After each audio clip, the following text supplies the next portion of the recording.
আজকের রেসিপি আম পান্না। নমস্কার বন্ধুরা, বনশ্রীস কিচেন অ্যান্ড ব্লগস থেকে সবাইকে স্বাগত জানাই।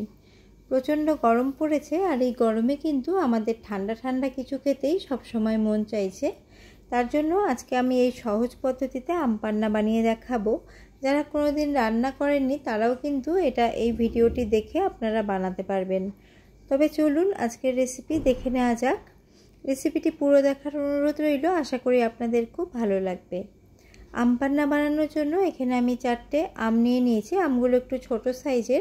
ওজন হিসেবে এখানে 550 গ্রাম আম রয়েছে। আর আমগুলোকে ভালো করে জল দিয়ে ধুয়ে নিয়েছি।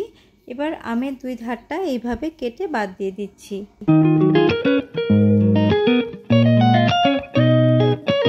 সবগুলো আমের দুই ধার আমি কেটে বাদ দিয়ে দিয়েছি। এবার একটা প্রেসার কুকারের মধ্যে আমগুলোকে আমি নিয়ে নিয়েছি, আর এর মধ্যে আমি দিয়ে দিলাম পরিমাণ মতো জল। এবার প্রেসার কুকারের ঢাকনাটা লাগিয়ে আমি 4 থেকে 5টা হুইসেল লাগিয়ে নেব। আর হুইসেল পড়ে গেলে আমি প্রেসার কুকারটাকে সাইডে নামিয়ে রেখেছিলাম। আর প্রেসার কুকারটা ঠান্ডা হয়ে গেছে। তারপরে আমগুলোকে আমি বাইরে বের করে নিয়েছি। আর কিছুক্ষণ আমি ফ্যানের নিচে দিয়ে আমগুলোকে ঠান্ডাও করে নিয়েছি। এবার আমের পাল্পগুলোকে বের করে নেব। তার জন্য একটা আমি প্লেট নিয়ে নিয়েছি।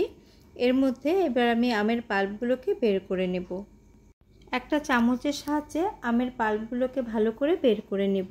তাছাড়াও আপনারা হাত দিয়েও কিন্তু পাল্পটাকে বের করে নিতে পারেন, বা ছুরিও ব্যবহার করতে পারেন।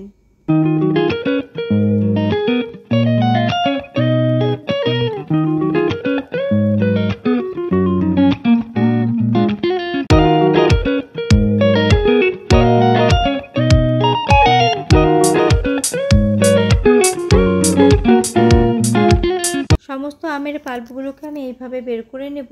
আর খোসার মধ্যে অনেকটা পরিমাণ আমের পাল্প রয়ে গেছে, সেগুলোকেও আমি চামচের সাহায্যে বের করে নিচ্ছি। সবগুলো আমের পাল্প আমি বের করে নিয়েছি। এবার চলে যাচ্ছি আমি নেক্সট স্টেপে। আমি একটা মিক্সার গ্রাইন্ডারের বড় জার নিয়ে নিয়েছি। এবার এর মধ্যে আমি আমের পাল্পগুলোকে ঢেলে দেব।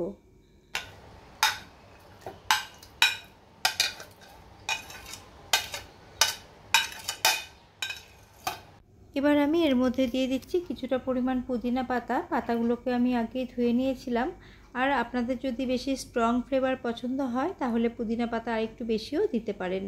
দিয়ে দিচ্ছি 1/4 চা চামচের থেকে একটু বেশি নর্মাল লবণ। দিয়ে দিচ্ছি 1/4 চা চামচের থেকে একটু বেশি বিট লবণ। 1 চা চামচ দিয়ে দিচ্ছি ভাজা মশলা। 2 টেবিল চামচ জিরে এবং 2টো শুকনো লঙ্কাকে শুকনো খোলায় রোস্ট করে নিয়েছিলাম, সেটাকেই গুঁড়ো করে নিয়েছি। 1/4 চা চামচ দিয়ে দিচ্ছি গোলমরিচের গুঁড়ো। গোলমরিচটাকে আমি পুরোপুরি গুঁড়ো করিনি, কিছুটা ক্রাশ করে তারপরে দিয়ে দিলাম। আর এর মধ্যে দিয়ে দিচ্ছি 1/4 চা চামচ চাট মশলা। অবশ্যই করে এই চাট মশলা দেওয়ার চেষ্টা করবেন, তাহলে কিন্তু এর টেস্টটা খুবই ভালো হবে। আর এখানে পরিমাণ মতো আমি চিনি দিয়ে দিলাম। আপনাদের আম কতটা টক সেই হিসেব করে আপনারা চিনিটা বাড়িয়ে বা কমিয়ে নেবেন। এবার আমি খুব ভালো করে মিহি করে এটাকে ব্লেন্ড করে নিয়েছি। অনেকটা পরিমাণ আম পান্নার সিরাপ তৈরি হয়েছে। আমি একটা পরিষ্কার কন্টেনার নিয়ে নিয়েছি। এবার কন্টেনারের মধ্যে আমি ঢেলে নেব। অনেকটা পরিমাণ আম পান্না তৈরি করে আপনারা এইভাবে ফ্রিজে স্টোর করে রাখতে পারেন 7 থেকে 10 দিনের জন্য। এতটা পরিমাণ আম পান্না আজকে আমার লাগবে না, আমিও যতটুকু লাগবে ততটুকু ব্যবহার করে বাদবাকি স্টোর করে রাখবো ফ্রিজের মধ্যে। এই সময় ঘরে কোনো গেস্ট এলে আপনারা দোকান থেকে না কিনে ঘরের তৈরি আম পান্না তৈরি করে দিতে পারেন। এটা কিন্তু অনেক বেশি হেলদি। আর বাচ্চাদেরও আপনারা মাঝে মাঝে এই সময়ে এই আম পান্নাটা তৈরি করে দিতে পারেন। আম পান্নার সিরাপ দিয়ে আমি কিভাবে আম পান্নার শরবত তৈরি করি সেটাই এখন শেয়ার করব। একটা কাঁচের গ্লাস নিয়ে নিয়েছি, তার মধ্যে থেকে আমি 2 টেবিল চামচ আম পান্নার সিরাপ দিয়ে দিচ্ছি। কয়েক টুকরো আইস কিউব দিয়ে দিচ্ছি। আর দিয়ে দিচ্ছি 1/2 চামচের থেকে একটু বেশি গুঁড়ো চিনি। মিষ্টিটা আপনারা আপনাদের টেস্ট অনুযায়ী বাড়িয়ে কমিয়ে দেবেন। এবার আমি এর মধ্যে ফ্রিজের ঠান্ডা জল দিয়ে দিচ্ছি।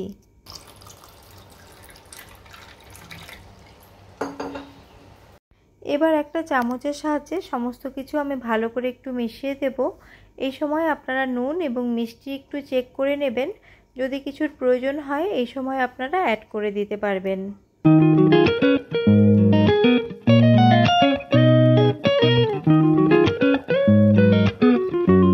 আম পান্নার শরবত খাওয়ার জন্য রেডি হয়ে গেছে। ওপর থেকে আমি আরও কয়েকটা আইস কিউব দিয়ে দিলাম। আর আমি আমার টেস্ট অনুযায়ী এর মধ্যে দিয়ে দিচ্ছি যে ভাজা মশলা করেছিলাম তার মধ্যে থেকে 1 পিঞ্চ দিয়ে দিলাম, আর দিয়ে দিচ্ছি 1 পিঞ্চ বিট লবণ। এর মধ্যে একটা পুদিনা পাতা দিয়ে আমি এখন এটাকে সার্ভ করে দেব। রেডি হয়ে গেল আম পান্নার শরবত। এই শরবত খেতে যেমন ভালো, বানানোও খুব সহজ। আজকের এই আম পান্না আপনাদের কেমন লাগলো কমেন্ট করে জানাবেন। আর যদি এখনো পর্যন্ত বাড়িতে না বানিয়ে থাকেন অবশ্যই একদিন এইভাবে ট্রাই করে দেখতে পারেন। বেশি ভালো লেগে থাকলে ফ্রেন্ডস অ্যান্ড ফ্যামিলির সাথে শেয়ার করবেন। আর নতুন কোনো বন্ধুর আমার ভিডিও ভালো লেগে থাকলে আমার চ্যানেলটিকে সাবস্ক্রাইব করার অনুরোধ রইল। আবারও হাজির হয়ে যাব অন্য কোনো রেসিপি নিয়ে বা ব্লগস নিয়ে। আজ এই পর্যন্তই, নমস্কার।